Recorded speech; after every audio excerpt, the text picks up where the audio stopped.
Hello, hello mes petites bulles, bienvenue dans la bulle de Virgie. Petite guidance aujourd'hui avec ces deux oracles. L'oracle du jardin du cœur, les jardins du cœur, et l'oracle les messages de ton âme. On va voir un petit peu ce que ces oracles ont ou ont à nous donner comme information, comme énergie. On va un petit peu voir tout ça.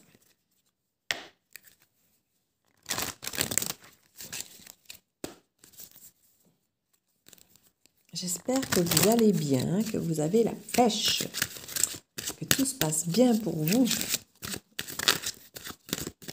en ce début de semaine. Belle semaine à vous mes petites bulles, que tout aille bien pour vous. On nous parle de pluie d'or. La pluie d'or, c'est une pluie qui est riche, qui est bienveillante, qui fait du bien, qui purifie, mais qui purifie pas simplement en vous lavant, en vous nettoyant de ce qui est mauvais, mais qui vous nourrit, qui vous alimente en choses positives. C'est une belle énergie qui vient à vous, qui est fluide, qui vous caresse comme le vent. C'est quelque chose de très beau, de très sain. On parle de réservoir d'amour et encore avec cette pluie, comme vous remarquez, cette pluie où on voit que ça vous nettoie et en même temps c'est un réservoir d'amour, c'est quelque chose qui arrive. Regardez, c'est vraiment... il y avait cette robe verte et là, la robe verte disparaît, elle devient jaune. C'est vraiment presque une suite logique alors que les cartes ne se suivent pas du tout, mais dans l'histoire ici, on dirait vraiment que cette pluie d'or, vous êtes recouvert d'or. On lave le verre c'est quand même à la base le cœur, c'est la santé, c'est l'énergie de la santé, donc c'est une très belle couleur au niveau des chakras et autres. Mais on sent qu'on est nettoyé de peut-être de choses anciennes, peut-être des amours anciens ou des choses comme ça. En tout cas, on retrouve ce côté doré et jaune qui est quand même la joie, la confiance en soi, tout ce qui vous fait vibrer. Et on est vraiment nettoyé des anciennes choses. Et on a vraiment... on se retrouve rempli d'or. C'est un puits d'amour et on se retrouve rempli d'or. C'est marrant comme ces deux cartes se suivent et comme elles ont vraiment cette même... ce même symbolisme ici de la pluie qui vient purifier, qui vient vous nourrir, qui vient vous débarrasser de ce qui n'a plus lieu d'être en fait. Pour vous ramener juste quelque chose de beau. Au pays des rêves éveillés. Eh bien écoutez, ma foi, le réservoir d'amour ici, c'est vraiment au pays des rêves éveillés. Ça veut vraiment dire que vous pouvez vivre vos rêves ici. On vous dit vraiment, vous avez peut-être rêvé de certaines choses qui ne sont peut-être jamais arrivées, mais là, ici, on vous dit, vous pouvez rêver, éveiller, vous pouvez enfin vivre vos rêves. S'il y a des choses dont vous aviez toujours rêvé, que vous n'avez jamais osé, parce que voilà, on se dit, oui, mais ce sont des rêves. Hein, Mais oui, mais justement, des rêves, ça a peut-être la différence entre un rêve et un projet. Ou un fantasme, qu'on dit parfois qu'un fantasme n'arrivera jamais alors qu'un rêve, ça peut être réalisable. Mais la différence entre un rêve et un projet, c'est de commencer à poser des actions pour le réaliser. Si on se contente juste de rêver et de ne jamais mettre rien en place pour essayer que ce rêve se concrétise, il restera juste du domaine du rêve et du fantasme. Ici, on met que la foi te pousse en avant. Le fait de s'être peut-être libéré de choses du passé, de s'être peut-être purifié, d'avoir retrouvé une énergie nouvelle qui nous fait voir les choses plus positivement, nous donne la foi. On a cette sensation que les choses sont peut-être enfin possibles. Enfin, on y croit. Enfin, c'est possible d'avancer parce qu'on a la foi. Cette fois-ci, on y croit. Parce qu'on a cette pluie d'or, on a cette pluie d'énergie, ce réservoir d'amour qui vient, qui est venu vers nous et on y croit, on le sent. On est rempli de cette énergie positive ici.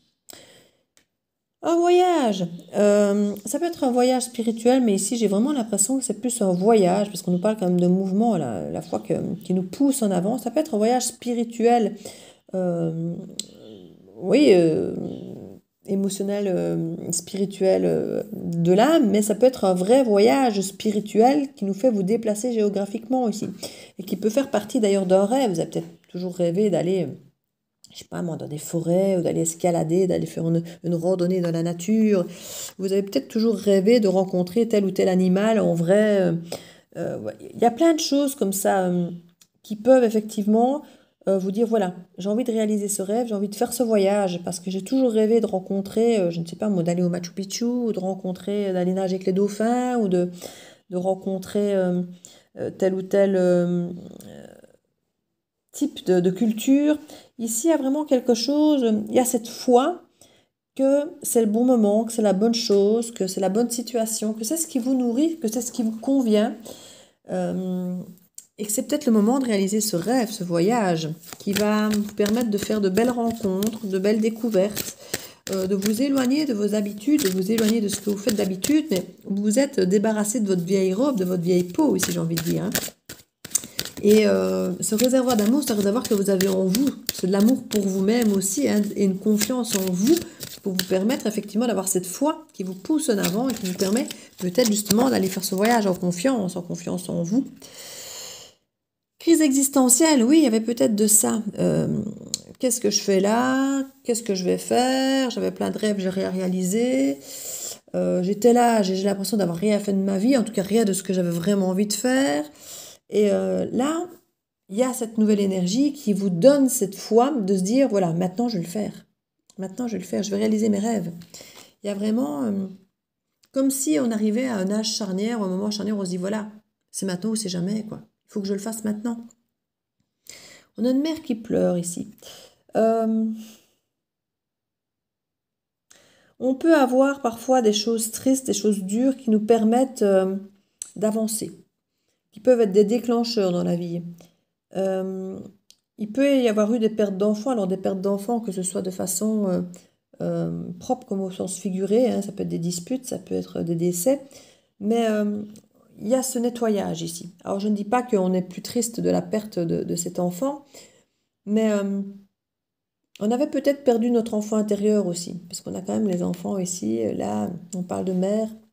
On avait peut-être aussi perdu notre enfant intérieur, on s'était peut-être égaré, et peut-être qu'on va commencer à l'écouter à nouveau parce qu'on s'est débarrassé de peut-être notre robe d'adulte qui veut ressembler à tous les adultes responsables et autres, et qui a des rêves qui sont des rêves d'enfant et qu'on n'a pas à faire quand on est adulte. Hein. C'est bien d'avoir ces rêves-là quand on est enfant.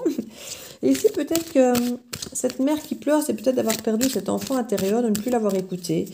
Ou c'est peut-être, comme je dis parfois, la perte de certaines personnes, de certaines situations, de certaines choses qui une fois nettoyée, une fois cette peine nettoyée, parce qu'il y a quand même cette crise existentielle qui est là, nous permet d'aller de l'avant. Parce qu'on se dit, voilà, maintenant que j'ai tout perdu, je peux peut-être construire quelque chose qui me ressemble, qui me permet de reconstruire quelque chose des nouveaux projets et quelque chose qui va nourrir mon enfant intérieur. On a vraiment cette protection énergétique ici. Pour moi, on s'est reblindé ici énergétiquement parlant de plein de choses. On vous dit que vous êtes protégé énergétiquement ici, hein, clairement. L'âme de mère nature.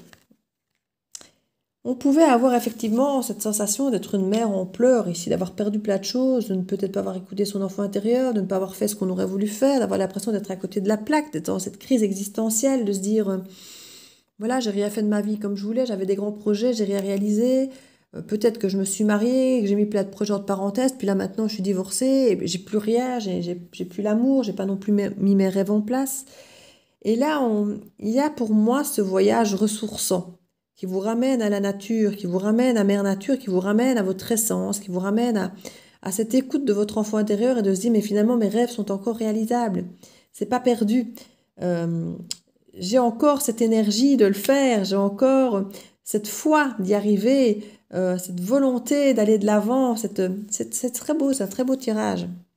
C'est un message de l'au-delà. Vous pourriez ici avoir, comme je vous disais, des pertes et avoir des messages de cette perte. Donc vous pourriez avoir, s'il y a eu des décès d'enfants, vous pourriez avoir un encouragement qui vous viendrait de ces enfants, qui vous dirait peut-être... si j'avais été là, il y a plein de choses que tu n'aurais peut-être pas pu faire parce que j'aurais été présent, que tu aurais voulu tenir ton rôle de mère, de parent. Maintenant, je ne suis plus là, ne me pleure pas. Fais ce que tu peux faire maintenant parce que tu es libre, parce que je ne suis plus là, parce que il n'y a plus la scolarité qui me tient, qui t'empêche peut-être de voyager si tu as envie de voyager. Tu as peut-être toujours rêvé de faire des grandes choses, mais qu'avec un enfant, tu n'aurais pas pu faire. Là, maintenant que je ne suis plus là, ne me pleure pas moi. Réalise que tu t'ouvres une porte vers autre chose que tu n'aurais pas pu faire si j'avais été là. Alors on ne dit pas de ne pas être triste, on ne dit pas d'oublier, mais on nous dit de nettoyer tout ce qui est lourd, pesant et désagréable par rapport à cette perte peut-être d'enfant, cette perte de projet de vie qu'on avait, en se disant que quand on perd un projet de vie, après ce deuil d'avoir accepté, d'avoir perdu, on se réveille en se disant oui, mais maintenant, puisque ça, je l'ai perdu, je ne saurais plus le perdre, donc je peux aller vers autre chose sans crainte de perdre ça, puisque c'est perdu. Et ici, du coup, on se réouvre tout un champ des possibles. On se réouvre à une nouvelle existence. On a une crise existentielle, mais on se réouvre à une autre existence, à être une autre mère bien plus riche, à écouter notre enfant intérieur, à écouter nos guides et à réaliser ce fameux voyage ici, qu'il soit spirituel ou concret, réel. Il y a vraiment ici un voyage vraiment réalisé à aller de l'avant. Pour moi, il y a du vrai mouvement, hein. Il y a un retour vers la nature pour moi ici. C'est pas un voyage dans les villes, c'est pas un voyage à New York, c'est un voyage où vraiment on a envie d'aller vers d'autres cultures, vers la nature, on va aller à la rencontre de qui nous sommes en fait, et de ce qui nous nourrit.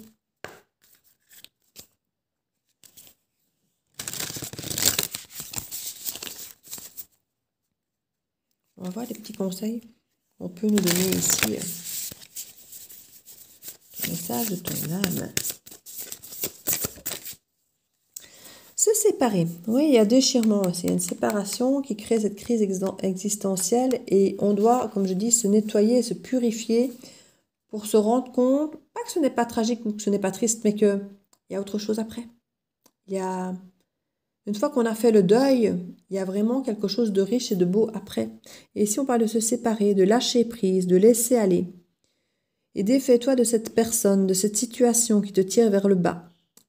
Alors ici, si c'est une perte d'une personne, on ne vous demande pas de vous défaire de la personne si elle est déjà perdue, mais de lâcher prise sur cette émotion qui vous tire vers le bas, de voir qu'il y a, à cause de ce détachement, vous devenez libre, ou grâce à ce détachement, vous devenez libre et vous pouvez revivre autre chose autrement. Vous pouvez revivre un bel amour si vous êtes veuf, vous pouvez, comme je dis, explorer le monde. Si vous avez perdu votre enfant, parce que maintenant, peut-être que vous vous sentez plus libre de le faire, qu'avant, c'était peut-être l'excuse, on dit « Oh, mais j'ai des enfants, je ne saurais pas le faire. » Vous voyez ? Et là, c'est se dire, ou parfois simplement l'enfant qui a quitté le nid, hein, qui a pris son envol et on se sent le nid vide et c'est compliqué et on se dit « Voilà, maintenant, qu'est-ce que je vais faire de ma vie ?» Et c'est là le bon moment de se dire « Mais voilà, peut-être que certains sont pensionnés, ils se disent « Voilà, je n'ai plus de travail, mes enfants ne sont plus à la maison et maintenant, qu'est-ce que je fais ?» Peut-être réaliser votre rêve depuis toujours, vous voyez. Il y a un petit peu cette énergie, ce genre d'énergie du « et maintenant, qu'est-ce que je fais ?» Maintenant que tout a l'air vide autour de moi, maintenant, qu'est-ce que je fais? Et c'est vraiment ça, et si on vous dit « mets de la distance, éloigne-toi, envole-toi vers la meilleure version de toi ». Il y a vraiment s'éloigner de ce qui est lourd pour aller vers ce qui est beau, ce qui est doré, ce qui est rempli d'amour, ce qui vous nourrit. L'exploration, ici on a vraiment ça, se lancer, c'est ça, on y est. Un nouveau départ s'offre à toi. Mets tes peurs et tes appréhensions de côté, saute, lance-toi, laisse le courant de la vie te porter là où tu dois cheminer. On vous le dit, hein, ne restez pas bloqué dans des choses qui vous font mal, dans des choses qui ne vous correspondent plus, dans des choses qui vous tirent vers le bas. Allez, n'ayez pas peur du changement, n'ayez pas peur de lâcher certaines choses pour aller de l'avant. Ici, c'est vraiment ce qu'on vous dit. Hein. Ne restez pas dans une énergie qui vous tire vers le bas. Élevez-vous. Élevez-vous. Et en dos de deck, on a se laisser bercer. Laisse-toi bercer par les eaux de la vie, les eaux de la joie, les eaux de l'abondance. Il n'est plus temps de faire. Délecte-toi de ce moment maternant. Enveloppe et on prend de douceur. On reparle du côté maternel ici. On insiste beaucoup sur le côté maternel. Moi, j'ai l'impression qu'on peut nous parler vraiment ici d'une mère qui soit perd son enfant concrètement, soit simplement, comme je dis, le nid vide. Hein. Cette sensation où toute sa vie on a été une mère et puis là notre enfant il va faire sa vie quoi, il va faire sa vie et puis on se dit maintenant qu'est-ce que je fais quoi. On avait une vie de mère et là maintenant voilà il y a une séparation qui se fait et on a l'impression d'avoir cette crise existentielle, on se dit maintenant qu'est-ce que je fais quoi. Peut-être que cette mère n'a pas travaillé, a été mère au foyer, là du coup voilà mon travail j'ai tout perdu, j'ai perdu mon rôle de mère, j'ai perdu mon travail qui était mon rôle de mère, j'ai perdu et maintenant il est temps de faire ce que vous avez vraiment envie de faire. De réaliser les rêves que vous avez toujours eu envie de faire et que vous ne pouviez peut-être pas parce que vous travailliez, parce qu'il y avait des enfants, parce que vous étiez marié. C'est peut-être un rêve que vous êtes empêché de faire parce que vous étiez marié ou vous étiez en couple, parce que la personne n'aimait pas votre idée ou parce que c'était pas possible. Et là maintenant, au-delà de cette perte, ça devient possible.